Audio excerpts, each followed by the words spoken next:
Sunday, June 19th, 2005, Marion County, Indiana.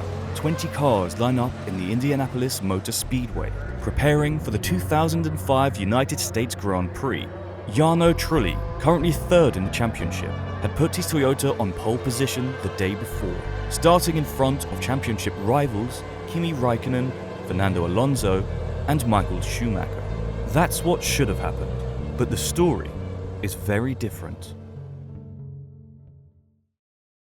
Michelin saying they're worried about their tyres on this super high-speed circuit. Safety a paramount concern. Formula One's done some crazy things lately with the FIA interfering with regulations, etc., etc. All this talk about stupid regulations, interference in the sport, it needs to stop, and it needs to stop now. I'm sorry for the public, I'm sorry for the spectator, I'm sorry for the people watching TV, I'm sorry. How can a multi-million-pound sport that travels around the world, has global exposure, find itself in this situation?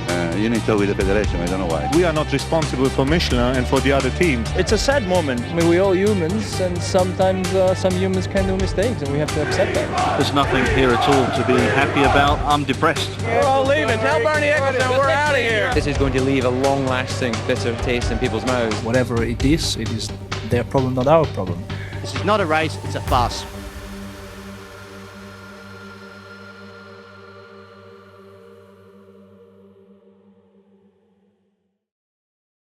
During Friday afternoon's practice session, Ralf Schumacher, driving the Toyota's TF105, had a big crash in turn 13 after having a left rear tyre failure.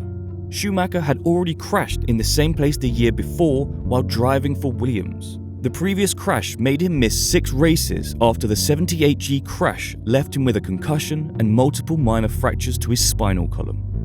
Ralf was then replaced by Toyota's test driver, Brazilian Ricardo Zonta, who himself suffered a similar accident to Schumacher after his left rear tyre left him spinning out to the nearby gravel. Turn 13, where Schumacher had his accident, is a high-speed banked turn, something that was unusual in Formula One at the time. This feat made the tyre have a greater load, which means that basically there was a bigger force being applied to the tyre than usual. Something that could have contributed to this factor was the fact that this section of the circuit was repaved with a more abrasive surface the year before.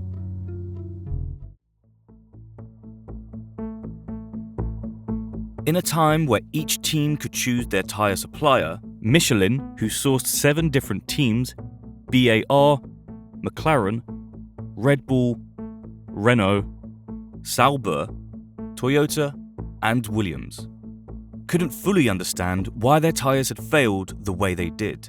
The immediate fix that the French manufacturer could find was to use the replacement tyres, which had been used in Spain earlier in the season. After testing them, it turned out that they faced the same problem. In a letter written on Saturday to FIA's race director and safety delegate Charlie Whiting, Pierre Dupasquier, Michelin Motorsport director, and Nick Shorrock, director of Michelin F1 activities, revealed that unless the cars could be slowed down during turn 13, they could not guarantee the tyres' safety for the duration of the Grand Prix. In response, Charlie Whiting raised his concerns about Michelin's lack of tyre alternatives and dismissed the allocation of the chicane before turn 13, deeming it a breach of rules and grossly unfair to those who have come to Indianapolis in the correct tyres.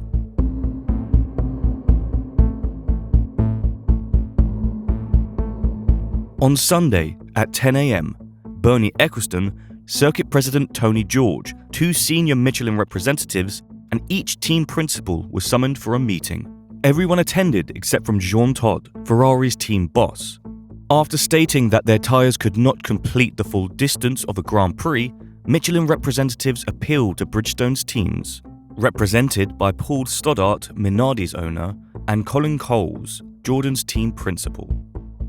After the possibility of setting a speed limit was thrown out the window due to the potential for accidents, it was agreed that a chicane was to be laid out before turn 13. Ecclestone then offered to consult with Todd and Max Mosley, FIA's president, who didn't attend the race. About an hour later, Ecclestone reconvened with the rest of the representatives and revealed that Jean Todt had refused the proposed chicane to be installed as he deemed it unfair to his team and that it was an FIA and Michelin problem, not a Ferrari problem. This account of facts was later revealed during the week by Stoddart, but Todd had already denied being consulted, although he stated that if asked about the possibility of installing a chicane, he would not have agreed. Eccleston also reported that Mosley stated that any attempts made to alter the circuit would result in the cancellation of the Grand Prix.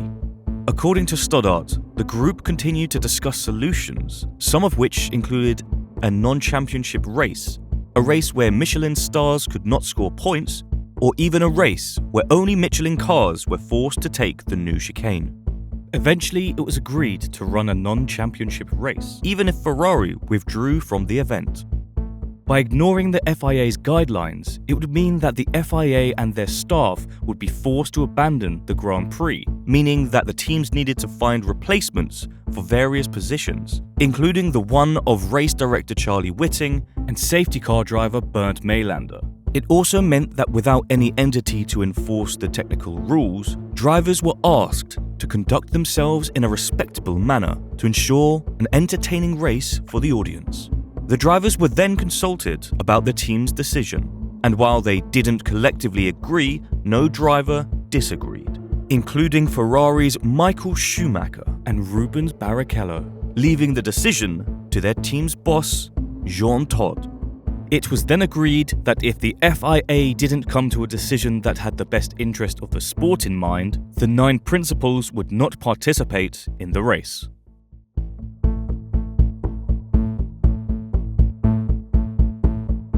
After a break, the group gathered once again in Eccleston's office, where Renault's team boss Flavio Briatore was on the phone with Max Mosley. It was stated that Mosley rejected all proposals and that if any kind of non-championship race was to take part that day, or if any alteration was made to the circuit, every FIA-regulated motorsport event in the USA would be under threat. Later that week, the FIA released a statement where they denied that any threat or that any conversation like that had taken place. The Michelin team principals, along with Stoddart and Eccleston, decided to take part in the formation lap, but would then box and retire their cars from racing that day. It was then announced that Jordan, one of the 3 teams using Bridgestone tyres, would be racing, after saying that they would not be. Bridgestone also wanted Minardi to run in the Grand Prix, and given the current relationship with Mr. Mosley, Stoddart felt certain heavy sanctions would follow if he did not race. It was reported that Stoddart would retire both Minardis if the Jordan team did not finish the race.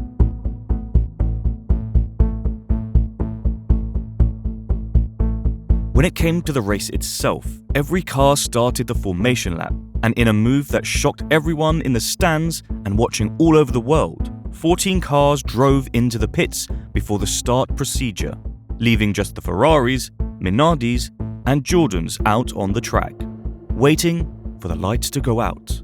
When they did, Schumacher, who led his Ferrari teammate, followed by both Jordans, and the other 2 Minardis, completed the unusual small pack.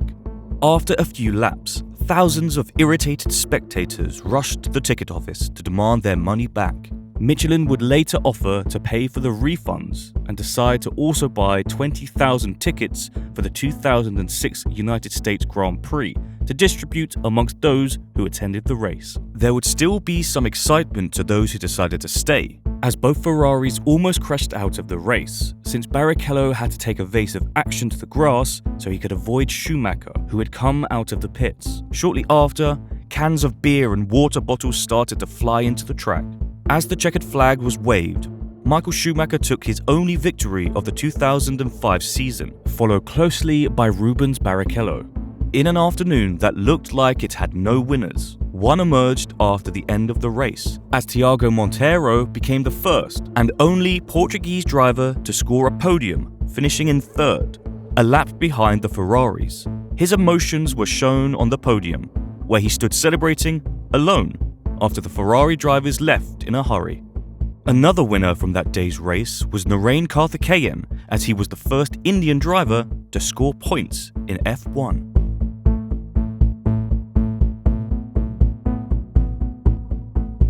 After the race, many people shared their conclusions, Bernie Ecclestone stated that both F1's future in the United States and Michelin's position in the sport were at risk. Red Bull driver David Coulthard expressed his disappointment. Quite frankly, I'm embarrassed to be part of this situation. Mature adults were not able to come to a resolution that would allow us to put on the show that everyone wants to see in Formula One. We wanted to go racing.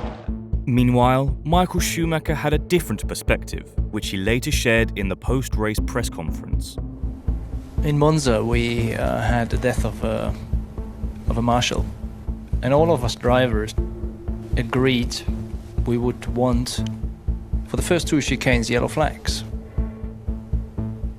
And there was no less than 2 or 3 team owners which told their drivers, you would not respect the yellow flag. Just ignore what you have maybe said or not said. We want you to race, and we force you to race. And it's the same people that have been today on the other side. So Formula One is a tough business. We're working very hard, and as I mentioned before, we have had a tire which is quicker. We didn't use that because of we knew what is going to face us here. I'm not saying that the others purposely choose something wrong, but whatever it is their problem, not our problem. And I don't think you can ask the people who are not responsible for to take the responsibility. During the race, Paul Stoddart described the Grand Prix as a farce and insisted that the event could have continued if Max Mosley and the FIA had reached an agreement. This is not a race, it's a farce. Formula One's done some crazy things lately with the FIA interfering with regulations, etc., etc. But this one today, I think, will have far-reaching implications. All this talk about stupid regulations, all the interference in the sport, it needs to stop, and it needs to stop now, because if it doesn't stop, what we're seeing here this afternoon is exactly where Formula One is heading, unless some people quickly act to right the wrongs, and the wrongs start at the top. The day after the race, the FIA published their justification to why they would not allow a change of tyres or an installation of a chicane. They mentioned that F1 operated under clear rules that can't be changed when a team brings the wrong equipment to the track. They also claimed that the race could not be ran on a track that had been significantly altered without following any of the modern safety procedures.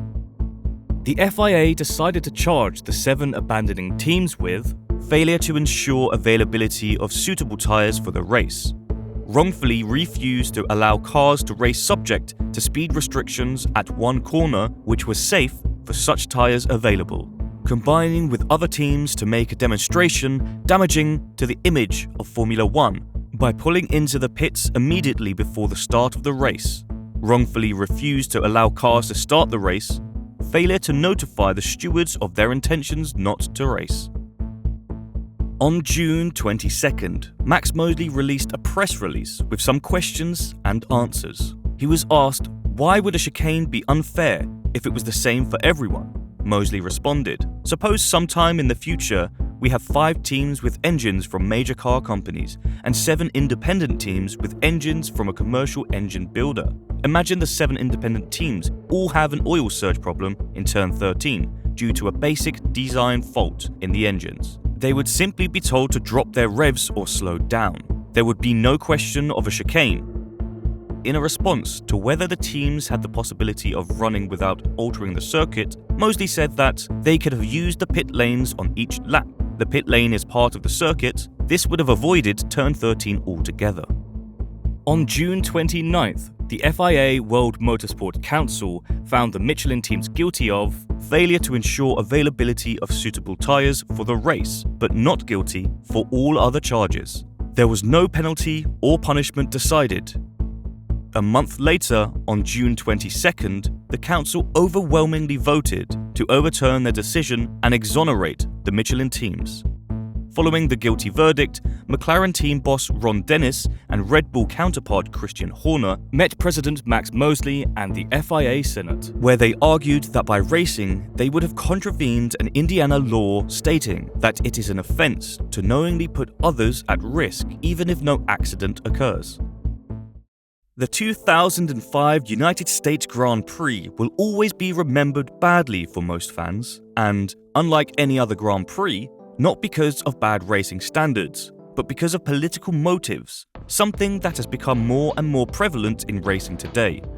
The GP in Indianapolis didn't last very long after that, as after the 2007 US Grand Prix, the Indianapolis Motor Speedway and Formula One could not come to an agreement to extend the terms for the event, with Bernie Ecclestone saying that F1 would never come back to Indianapolis, but later went back on his statement to confess, "We'd like to get back there."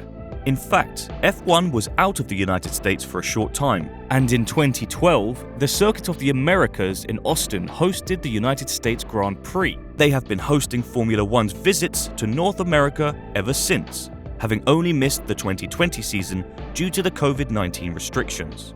If you have reached this far in the video, thank you for sticking around. Comment below what other topics you would like to see covered on this channel. And if you enjoyed this video, make sure to like and subscribe.